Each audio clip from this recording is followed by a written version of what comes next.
I have an unconventional way to help you get out of debt. Just keep buying. Now you're confused and saying, what the hell are you talking about? Just keep buying. Just keep buying. Don't do anything different. Just keep buying. Buy the regular stuff you buy on a daily basis with a twist. Instead of buying, let's say, Colgate, toothpaste, you do your groceries at Costco, something of that nature. What I want you to do is buy those companies. You're already buying products, so why not buy the company that makes these products? Now you may be saying, I buy these products, then what? You're gonna do your research. You're gonna research these companies to see if it's something you actually want to invest in. For example, if you always find yourself in Walmart saying, oh, I'm gonna buy one item, and you end up coming out with a grocery cart, then that's probably a company you want to look into. Same thing with Costco. You say, I'm going for 1-2 things, and you come out with a whole grocery cart, or you go every week.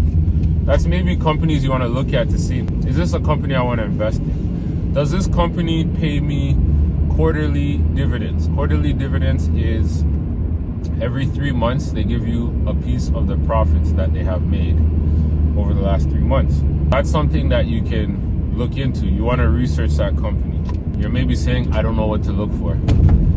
Start by going to Google and saying, what do I look for before investing in a company? And you'll find a bunch of things. You can even use ChatGPT. That's another thing that you can use. There's many resources, tools that you can use to help you figure out if this is a good company or not. You can use Yahoo Finance. Read. The more you read, the more you can achieve. Going back to what I was saying, just keep buying. This strategy, how it works is, let's just use Costco for instance. You go to Costco every week, you're spending $500-$600 on groceries to feed your family. Now you say, I'm in debt. How do I get out of debt? The pace I'm going at is not fast enough. I want to buy a house. I want to buy a car. Now you're going to look into buying Costco. The reason why you're buying a company is, one, when, let's say you're trying to buy a house, they'll ask you for your net worth. Your net worth is your assets, your liabilities, and the difference between the two. One thing that they ask you, do you have any stocks? Do you have any shares in a company? Because you started buying Costco, you do have. That helps increase your net worth, which looks prettier on paper to the banks. Let's say for the next 5 years, you buy one Costco stock a month. That's 12 stock a year, 5 years. You have 60 Costco stocks. Costco right now is valued at about $600. 60 times 600, that's 6,000. You're at like $36,000 net worth in stocks. Now, is that something that you can possibly do? Yes, and I'll show you how. I did a challenge with my family to spend a fraction of what we usually spend at the grocery store. We failed, but we didn't fail miserably. We need to up our budget a bit. Now I'm thinking, if we spend $600 every week and a half, 2 weeks, why not just say, hey, we're gonna go on an extreme budget to grocery shop this week. 1 week of sacrifice to get a share in a company. And look at this. Costco this year gave a bonus dividend of $12 or $15 to their shareholders. They got a bonus on top of what they normally get of $12-$15. Imagine you had 100 shares in Costco. That's an extra $1,200 that they're giving you. That's 2 weeks worth of groceries you're getting for free. And as long as you hold the stock, not a bonus, but you'll be getting a dividend as long as the company is healthy. Costco is a very healthy company because it's groceries, it's food, it's essential items. You need food to survive. You're gonna be going to Costco regardless. And because it's bulk, you're getting more bang for your buck. Why not go to Costco and shop there, right? It helps with increasing your net worth. Then the next thing, because you're getting the quarterly dividends, that's extra money that you weren't seeing before. Now with that extra money that you're getting, you can be using that to help pay off your debt. Now, 1-2 shares won't make a big difference, but over time, it gets bigger and bigger. Think of this as a snowball. A snowball to accumulate wealth. Your snowball starts small. fit in your hand. But as you keep adding one more share to the pot, it gets bigger and bigger. And what happens when something gets bigger and bigger? You won't be able to push it by yourself. It's become massive. But now on the revert, like when you're thinking of debt, you'll have so much money coming in because you kept buying shares. Now your debt's eliminated. Now you have free money coming into you. And it's not even money you have to work for. It's money that just keeps turning over and over again. You're making your money work for you instead of working against you. Instead of buying things that are not putting money into your pocket. You created a money machine. You bought a business, and that business is paying you every 3 months. Where else can you get that? You're not getting that at your job where they say, oh, we made more money, so we're giving you more money. No, they don't do that for you. That's why you need to start buying businesses. Because you buy one share doesn't mean that you're not an owner of the business.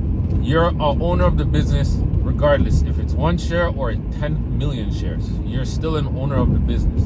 And the more of the business you buy, the more money you'll generate over time, which will help you pay off your debt. Imagine you did this for 10 years. Every month you bought one Costco share. 10 years, how much money you would have. Many different things can happen. Let's say the possibility Costco says, hey, we're doing a 6-to-1 split, and you have 6 shares. That means every one share you have, you'll get 5 more. That means you have 36 shares. And let's say the price goes back to what it was originally. You just 6x your money, plus the dividends that you're getting. I'll tell you a story. When I started investing or started learning about investing in the stock market, I was really watching, I was paying attention to Apple and Netflix. Apple just came out with like the iPhone, and I used to be one of those techie kids, and I said to myself, oh, this looks amazing, I'm gonna get this iPhone. So I got like the first iPhone. I was like, yo, this company's sick, like full touchscreen apps, all this stuff. Like I was really excited about it. And then I started to learn about the stock market. So I started watching Apple. And Netflix was a big red box, for those that can remember. It was a big red box before becoming a streaming service. And I used to always see them in like the drugstores. So I said to myself, all right, these two companies, I like where these two companies are going. I started watching the stock market, and then I started seeing these charts, and I was like, what in the world is this stuff? I have no clue what this is. Lo and behold, Apple was like maybe $200 at a time. Netflix was $80. I didn't understand how to buy stocks. I didn't pull the trigger on any of them. Netflix started to go past like $100. So I was like, damn, I missed out on it. Apple went from like 200 to 400. I was like, damn, this would have been such a good buy. But I was afraid, didn't understand. I was like very green to the game. So one day the market decided to crash. So the crash is where the price literally just tanks, and yeah, just tanks, like goes down like more than 20%. So I was like, holy. And guess what? I still didn't buy. So I had a chance to get into Apple and Netflix again, but I didn't. So time passes. Let's just stick with Apple. So time passes, and now Apple says, hey, we're doing an 11 to 1. No, time passes, and Apple goes from $200 up to $1,100. I was like, damn, I missed on a good run. Then you know what Apple did? Apple said, we're doing an 11 to 1 split. So every one stock you have, we'll give you 10 more. I was like, what? I was like, man, like I was kicking myself. I couldn't believe it. I missed out on that. Make it worse, Apple said years later, we're doing a 7 to 1 split. I was like, what? I was like, nah, man, I can't believe this is happening.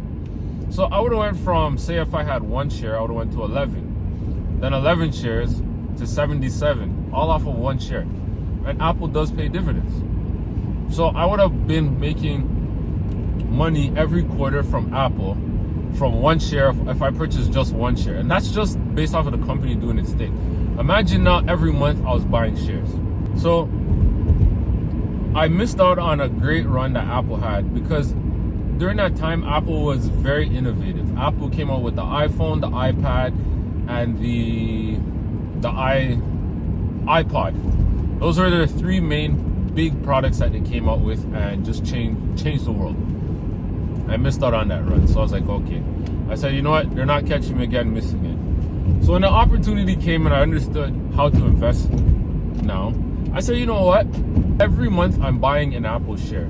So I bought Apple for 2 years straight, and I got myself to $90,000 worth of Apple shares. That was like about 124 shares of Apple, worth $90,000. All because I said I'm going to discipline myself and buy not one share, but I want to buy $1,000 worth of shares every month. And I was able to do that. Now imagine if you found one of these companies and you just kept investing over and over and over again. This will increase your net worth. It has two functions. It increases your net worth. It gives you a steady cash flow that you can see every month, quarterly, whatever the time frame is with buying these businesses. It can help you pay off your debt, maybe even pay a monthly bill for you that you don't have to worry about. That's why I said from the beginning, just keep buying.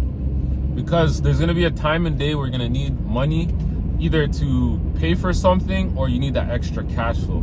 We can only work a certain amount of hours a day and only a certain amount of days over a period of time before our body says, all right, we got to stop. We're tired. We got to replenish. But when you have your money working for you, it continuously works over and over again and just keeps making more. If you're finding value in this video, make sure to hit the subscribe button to stay up to date when I drop videos. So to continue on, just keep buying. Don't change your habits. Just change what you're buying. If you really want to buy a new iPhone and you keep buying an iPhone every year, imagine putting that money into the stock, into the company, opposed to actually buying their product. Buy the horse or buy the cow instead of the milk. That's the main message here. And if you want to watch more episodes like this, I left a link up above for more episodes of the Learn podcast. Some of you may be saying, well, I don't make enough. I can't buy a stock. It's going to take too long. Do you know how you accelerate the growth of buying businesses, your portfolio? You sell something. Success loves speed. Figure out, what can I do to make extra cash to get more in my portfolio to help me live a free and an abundant life. I don't even know if that even came out right. But success loves speed. What can I do to speed up the process to make more money? Figure out something that you like to do that you can sell. Something that you're passionate about, and monetize it. What do I mean by monetize? If you are good at baking, start baking for people and charging them for it. That's how you're going to make extra money. Something that you normally do that you can charge people for. If you're somebody someone's always calling you for fashion advice or put an outfit for them, become a shopper for people or whatever they call them. But like design outfits for people and people will pay you for that. If you think, oh no, somebody wouldn't pay me for that, go online and look up whatever it is that you think that you cannot do, and I guarantee you'll find somebody that's actually doing it and making money from it. If people can sell fart in a jar, what makes you think that you can't style people and make money from it? What makes you think people wouldn't buy your baking goods? If it's good, they'll buy it from you, right? I tried it out one time with my daughter. We made cookies, it's a pastry. But anywho, butter tarts, there we go. Butter tarts, I made that. I only wanted like one or two. So I was like, okay, what am I going to do with the rest? I didn't want to give it to my kids because then they would be on a sugar rush. So I posted it on my WhatsApp store. And within like 5 minutes, I sold out. So the money I put into making the butter tarts, I made that and more because it was something that I just like doing. You don't have to go out there and work a second job. You can if you want to, but you want to make this as minimum, like use the least amount of effort possible. Because if you start working a second job, you don't want to get married to that job and just keep going back and forth, doing that job over and over again. Like some people say, oh, I'm going to do this job temporary. And then temporary turns into 3-4 years later while they're working a second job. I met this guy. He used to work 3 jobs. 3 jobs. And he's almost close to retirement. And the reason why he was working 3 jobs is to pay for his daughter's college and university tuition.